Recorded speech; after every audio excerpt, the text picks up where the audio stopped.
Today, we're going to talk about how to tell the difference between good and bad ABA therapy. I personally believe that there is a big difference, and I think it's your prerogative and your obligation as a parent to educate and inform yourself on the good, bad, and the nuanced, because it's your right to be able to find a therapy approach that works for you. Okay, that works for you and your family, that's in alignment with your values. I personally believe that good ABA therapy has a few key components. Good ABA therapy is neurodivergent affirming. It's play-based. It is assent-based, which means as clinicians and therapists, we earn the learner's cooperation. They give us that consent, whether it be verbally or through their behaviors, that yes, I do want to do this. They're leaning in, they're smiling, they're approaching us. Then that's our cue as therapists, like, okay, I do have assent. It's okay to continue. Versus if when our kids are crying or pulling away, that's my cue to back off, right? And so for me, that's a hallmark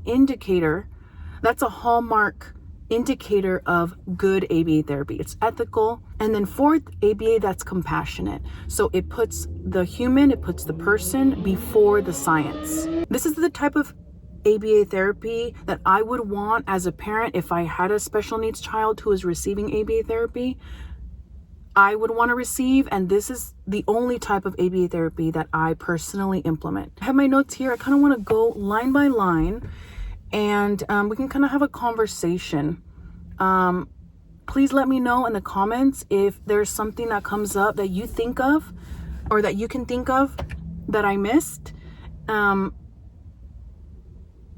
because I want to hear your thoughts. I've been in the field of ABA therapy for over 12 years, and when I first started back in around 2012, the field of ABA was very different. I was trained way different in how I implement ABA today. If you think about it, that's over a decade ago. Yes, there's going to be a lot of differences in the training. I was trained that when the child is crying, you ignore them. You turn your back, you don't talk to them, you don't look at them, you wait for them to stop crying, you wait for them to stop the undesired behavior, and then once they behave appropriately, then you can re-engage. Okay? Prehistoric, very outdated, obviously lacking dignity and compassion. Remaining in the field after all these years, I have seen a gradual shift where companies are working to do better in terms of putting the person before the science. But with that said, there's still a lot of work to be done. There is a lot. And I think as clinicians, it's our responsibility to do our own research and do our own inner work to provide the most quality care that upholds dignity and respect. Oh, I also wrote that because of the dark roots of ABA and its beginnings, there are remnants of some outdated practices that bleed into our modern ABA today. This leaves parents confused and quite honestly scared of ABA, scared to try it because the potential to impose harm, to the potential for trauma. It's no surprise that a lot of people who have received ABA therapy now have trauma because of it. That should have never happened. And as clinicians, we need to do better. So the purpose, the motivation of today's video is to educate you parents on what key hallmarks to look for. What key hallmarks that I would be looking for if I were a parent seeking ABA therapy. Last, before we jump in, please consider that this content reflects my own personal views based on my personal experience in the field. I've seen red flags, I've seen yellow flags, and I've seen green flags. So let's start with the red. So here are some signs of bad ABA. Number one is a black and white recommendation for 40 hours a week. When a company just kind of black and white proposes a super high recommendation, like 40 hours a week, to me, that is a big red flag, especially when the parent voices, you know what, that's a lot, I don't know if we could do it. And the company's like, well, we don't know what to tell you. Like either you take it or you don't. What it should be is that the assessor observes your child, does all the assessments, and at the end of the observation and kind of looking at their numbers, looking at their strengths, looking at your child's deficits, like what areas do we need to work on, then the clinician will propose an hour recommendation. It looks like he is, given his strengths and deficits, it looks like I would recommend 8 hours a week, or it looks like I would recommend 12 hours a week.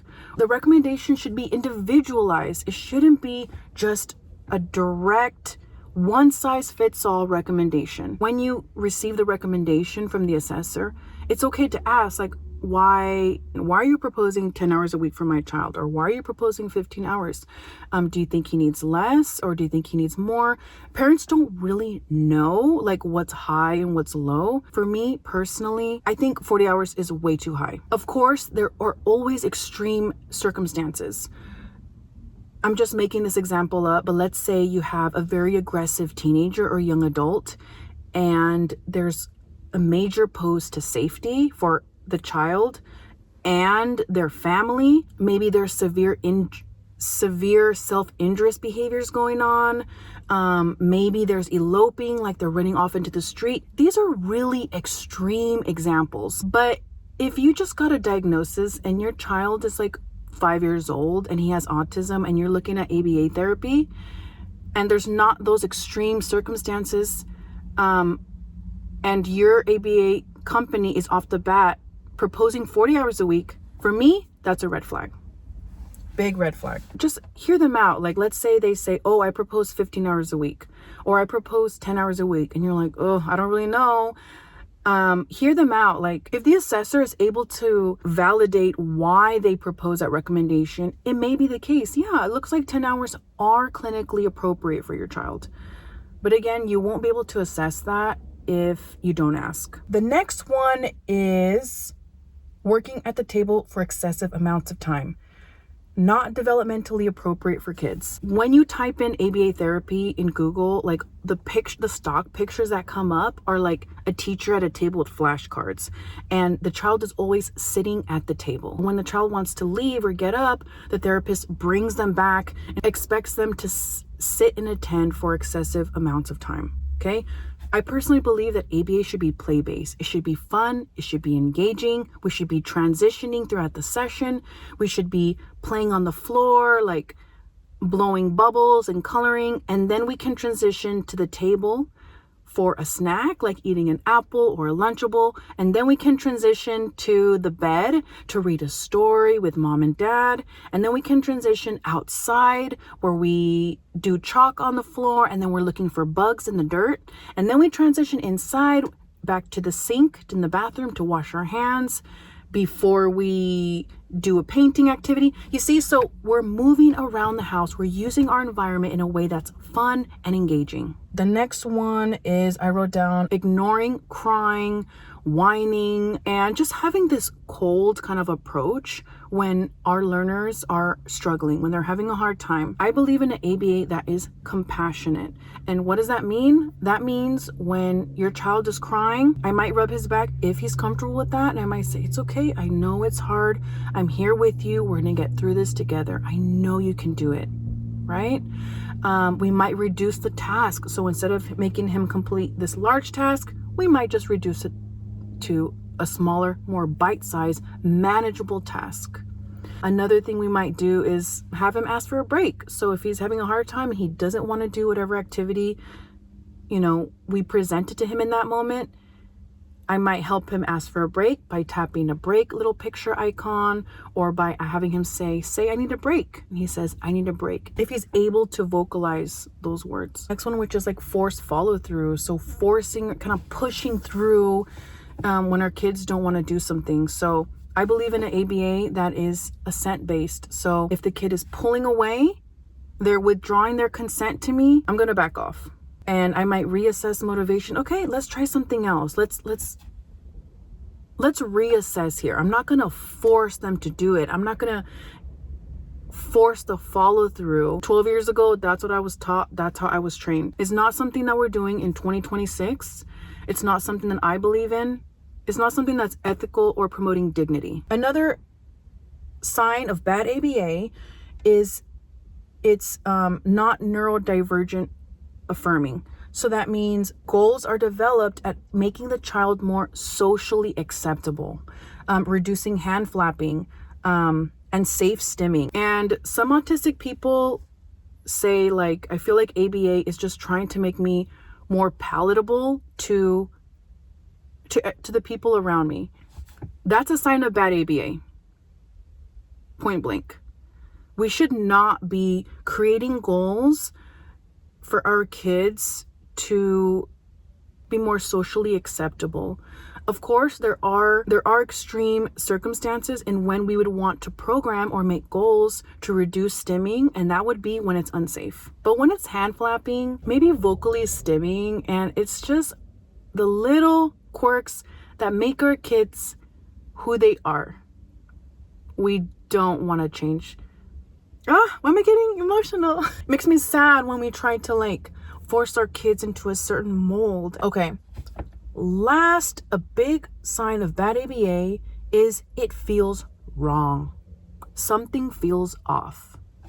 And I really advocate, like all the parents that I work with, I strongly advocate for them. Hey, if something's not working, if something feels weird or feels off, tell me. I'm a big advocate for teaching our parents, for teaching the families that we work with to advocate for themselves. If something feels wrong, say something. And if something feels off, listen to that intuition. It's my hope that you feel comfortable with every strategy, every implementation that your ABA therapist is implementing with your child. We're in your home.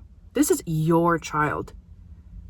We need to make sure you feel happy and safe and comfortable. If you're like, this feels kind of weird, maybe it's nothing, maybe I'm being too much, I'm just gonna wait and see how it goes. Please don't say something or change your provider if it's not working. Here are some green flags of good ABA, okay? Good ABA will give you an individualized clinical recommendation of hours, more appropriate for your child. Every child is different. The more deficits and areas that your child needs to work on, the more goals you have, like potty training, big goals, right? You're gonna be proposed more hours. But I'm just saying, a good ABA therapy, the assessor will recommend hours considering the needs, the individual needs of your child and your family. Oh, and I personally only propose hours for my kids anywhere from 2 to 12 hours a week. Good ABA is play-based. Your child feels safe and you trust your clinical team. ABA is assent-based. We're obtaining the willingness to participate, the willingness to learn both verbal and nonverbal from our kids throughout the session. We're not forcing a follow-through. Our kids are leaning in. They're willing participants. I also put goals are the perfect amount of challenging. There shouldn't even be much motivation for behavior escalation, right? Yes, tantrums may happen, right? But the goal is that ABA is so bite-sized and we're breaking up the task into small, more manageable pieces so that your child doesn't even get to the point of being escalated up here. Because when he's right here, your clinician's like, oh, let's pause, reassess. Okay, we don't want to continue until he's escalated all the way up there. Good ABA is gentle yet challenging. I love this because it just feels so in alignment with who I am. I don't know. I'm kind of embarrassed to share this, but I was talking with a coworker. In our field, ABA is it is data driven. So we're looking at numbers. We're not looking at feelings, or the textbook ABA is not looking at feelings, doesn't consider feelings. But me, yes, when the child has a tantrum, I'm gonna pause and assure them and reassess that motivation before I continue. And so my coworker said something like, yeah, Celeste, she's like, her ABA is like, it's different. It's like all in your feelings. And I was like, at first, my first response was like kind of a little offended because, or at least taken aback, because I'm like, how that almost like discredits me as a clinician. After hearing that, I went to sleep at night and I was like, how dare she say that about me? And then I was like, she's right. She is so right.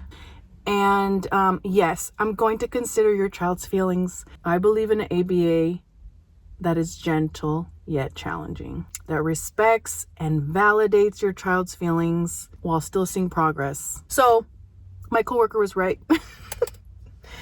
Okay, last, a good ABA feels right. You feel like part of a team, you see progress, and you understand the why.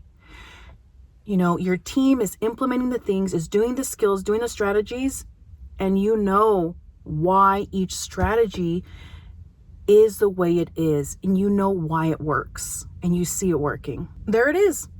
There's my opinion on what good ABA therapy is. Last, I just want to say, if something doesn't feel right in your parent heart, please listen. There are good clinicians out there. You just need to be able to do your research and ask the right questions and advocate for yourself. So if you're considering starting ABA therapy and you want even more direction, click on this video here. I talk about 4 questions to ask your new ABA provider when choosing what company to go with. From your favorite BCBA, keep showing up, keep doing the work.